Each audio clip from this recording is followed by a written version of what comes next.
안녕하세요. 섭리 시그마 프로비던스 S입니다.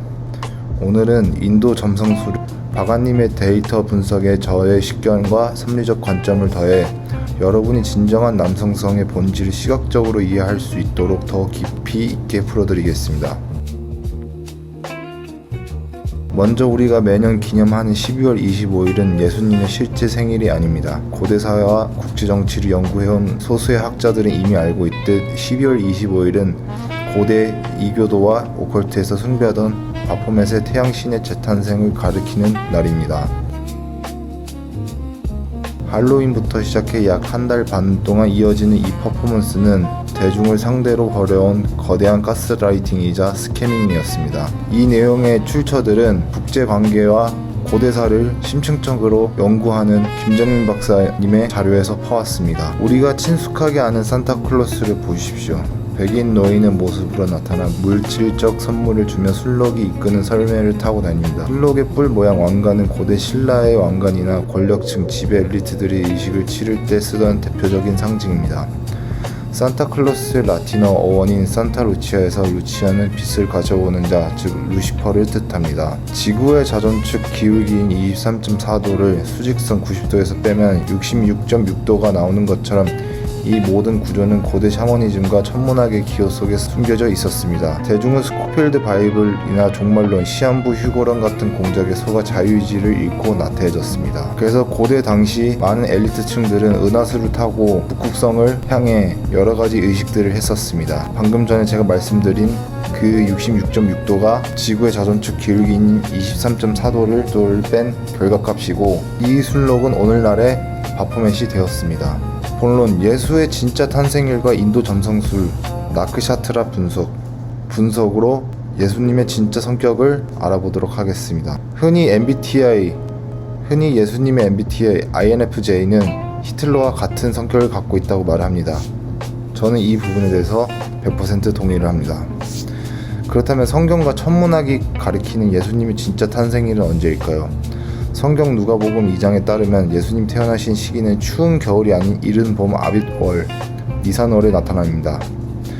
천문 시뮬레이션 스텔라리움과 마태복음 2장의 동방박사가 그의 별을 보고 찾아왔다는 기록을 바탕으로 당대의 천문 현상을 추적해보면 가장 신빙성 있는 날짜는 기원전 6년 3월 20일 새벽 4시 9분경 일출 2시간 전입니다. 이 시기 베들레헴 하늘에서는 양자리에서 달아 목성을 가리는 유니크한 가림 현상가 일어났습니다.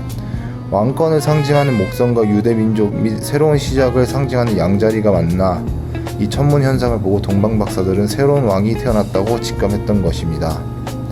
이 출생 시각을 바탕으로 인도 점성술의 나크샤트라를 분석하면 다음과 같은 강렬한 성격 조합이 나옵니다. 상승국 나크샤트라 푸르바 바드라 팔라 달 나크샤트라 바라니. 이 점성학적 배치가 뜻하는 예수의 실제적 성격은 다음과 같습니다. 극도 이상주의의 서늘한 현실 감각. 겉으로는 자비로워 보이지만 세상의 생리와 모순을 너무나 잘 알고 있기에 사람을 맹목적으로 믿지 않습니다. 원칙 우선주의. 아무리 가까운 사이라 해도 틀린 것은 틀렸다고 지적하며 압박을 받을수록 신념이 더 단단해집니다. 고독한 침묵과 초월적 담대함. 홀로 기도하면 내면을 다스리는 시간이 반드시 필요하며 삶과 죽음을 같은 선상에서 바라보기에 위기 상황에서 극도로 침착합니다. 인간적인 내적 갈등과 결단, 영지주의 문헌이나 산상의 기도처럼 홀로 고뇌하고 유혹에 맞서 싸우며 스스로 고통을 짊어지는 강인한 초인의 면모입니다. 이 성향을 현대 미디어 캐릭터로 비유를 하자면 애니메이션 나루토의 우치야 이타치, 진격의 거인 리바이 병장, 영화 다크나이트의 배트맨 브루스 웨인처럼 스스로 오해와 고독을 짊어지며 단단한 신념과 희생정신으로 약자를 지키는 시그마의 전형이라 할 수 있습니다. 이 생년월일 GPT에다 넣고 가장 가까운 성격을 한 영화나 애니메이션 캐릭터들을 나열해줘 했을 때 이러한 결과가 나타났습니다. 존 윅은 빼놓을 수 없고요. 18년의 생략된 세월과 여호와 사보오트는 성경 속에서 대략 280회를 넘는 단어이며, 이 사보오트는 만군을 뜻하고 조금 더 풀이해보면 총사령관이라는 뜻을 갖고 있습니다. 성경에서 가장 안타까운 비극 중 하나는 저는 누가복음 2장 이후 예수님의 12세부터 30세까지 18년 동안의 성장기가 완전히 생략되어 있다는 점입니다. 마을 사람들은 그를 단지 목수의 아들 정도로만 인식했습니다. 만약 예수님이 공생애를 시작하기 전 당대 사람들이 그가 누구인지 알아보고 함께 훈련하며 강력한 시스템을 구축했다면 어떻게 되었을까요? 아까도 말했듯이 성경 구절에서 치유와 회복을 뜻하는 여호와 라파라는 단어는 단 몇 회 등장하지만 여호와 사보오트, 만군의 주, 즉 군대의 총사령관이라는 표현은 200회 이상, 거의 280회, 300회 가까운 등장을 합니다. 예수님의 MBTI 성향인 INFJ는 신념이 정립되었을 때 판을 뒤엎는 압도적인 혁명가의 기질을 품고 있습니다.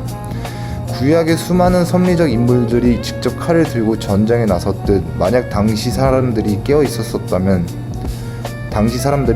있었었다면 예수님 역시 군사적, 체제적 혁명을 일으켜 악인들을 엄단하고 세상을 평정했을 것입니다. 또 사람을 아마 많이 죽였을 것입니다. 그러나 대중의 무지와 야합으로 인해 그 모든 고뇌를 홀로 짊어지고 십자가의 길을 가셔야 했던 것입니다. 이것만 보더라도 예수님께서는 죽으러 오시지 않았다는 것을 알 수가 있습니다. 더 이상 록펠러 가문이 스코필드 바이블을 통해 공작해놓은 휴거론과 종말론에 믿지 마십시오. 예수님께서는 마지막 때는 노아 때와 똑같다 라고 말씀하셨습니다. 아주 정반대의 입장을 말씀하셨습니다. 본론 3. 4대 성인의 실전 무력과 피지컬 스펙. 교회에 다니는 여성들이 남성성이 거세된 남성들에게 환멸을 느끼고 진정한 남성성을 갈망하는 이유가 여기에 있습니다. 세계 4대 성인들은 결코 골방에 앉아 말장난이나 하던 약골들이 아니었습니다. 그들은 당대 최고의 피지컬과 무력을 갖춘 실전형 웨폰 마스터이자 베테랑 생존자들이었습니다. 석가모니, 왕족 특수무술, 교육, 웨폰 마스터, 공자, 190cm의 거구, 전차, 궁술의 마스터, 소크라테스, 중장 보병, 베테랑, 특수부대급이었습니다. 예수, 중노동으로 단련된 육체, 압도적 기압. 석가모니, 왕족 출신의 웨폰 마스터, 무사계급인 크샤트리아 출신으로 어릴 때부터 검술, 공술, 기마술, 코끼리 조종술을 완벽히 마스터했습니다. 태자 시절 무술 대회에서 당대 최고의 무사들을 격투기와 궁술로 제압하고 성난 코끼리를 제압했을 만큼 강력한 병장기 및 맨몸 무술의 거장이었던 썰이 있습니다. 공자, 190cm 이상의 거구, 전차 마스터, 신장 9.6인치, 현대 기준으로 약 190에서 200cm의 거구였습니다.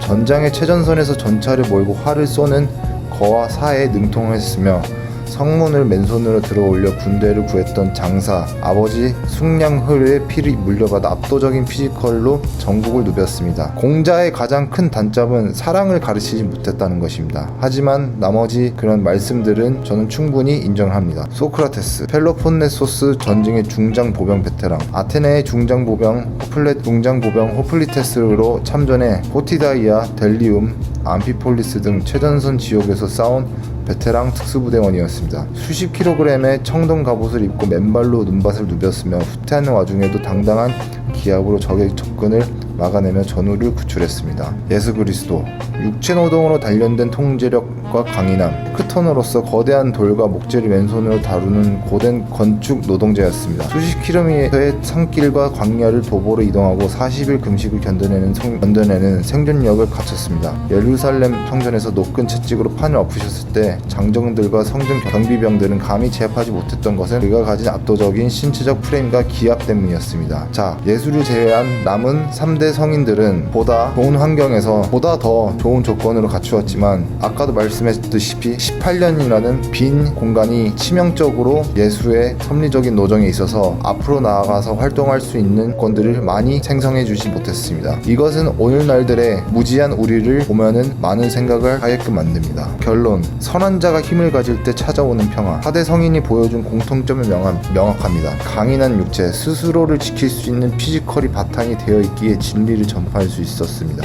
실전 생존력, 야생과 전장의 위기 속에서 자신과 추종자를 지켰습니다. 자기 통제력, 압도적인 힘을 가졌음에도 사사로운 폭력이 아닌 약자 보호와 공의를 위해 그 힘을 통제했습니다. 동서양의 모든 진리가 가리키는 방향은 하나입니다. 불교, 자등명, 법등명, 나 자신과 진리를 등불로 삼으라. 스토아 철학, 자신의 영혼을 다스리지 못하는 자는 아무도 다스릴 수 없다. 유교, 수진제가 치국평천하, 나를 바로 세우고 가정을 지키라. 진정으로 좋은 힘을 쓰려면 당사자가 선해야 하며 선한 사람이 힘과 무력을 갖추고 일어설 때 세상의 악이 제압되고 진짜 평화가 찾아옵니다.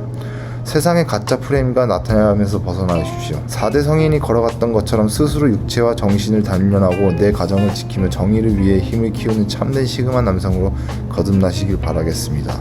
마지막으로 요즘 미국에서는 애플파이를 통해서 많은 사람들이 기독교 자체가 유대 시오니스트에게 공작을 당했다는 것을 알게 되어 보다 더 역사가 긴 고대 기독교인 정교회로 많이 가고 있습니다. 정교회 많은 예술가들 그리고 시그마들도 마찬가지로 후대들이 양성을 할 수 있게 예술 작품으로 그림을 나눕니다. 이 정교회에서 그린 예수님 같은 경우는 자세히 보면은 앞면이 반반 가렸을 때 나타나는 메시지가 있습니다. 자비로운 예수님, 하지만 반대로 가리면은 조금 무섭고 정의로운 예수님이 나타나십니다. 하나님께서는 정의로우십니다.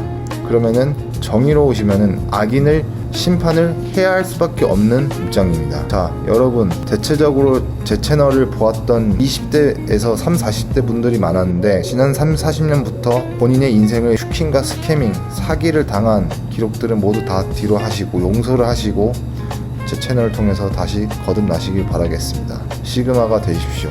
그거 외에는 정답이 없습니다. 감사합니다.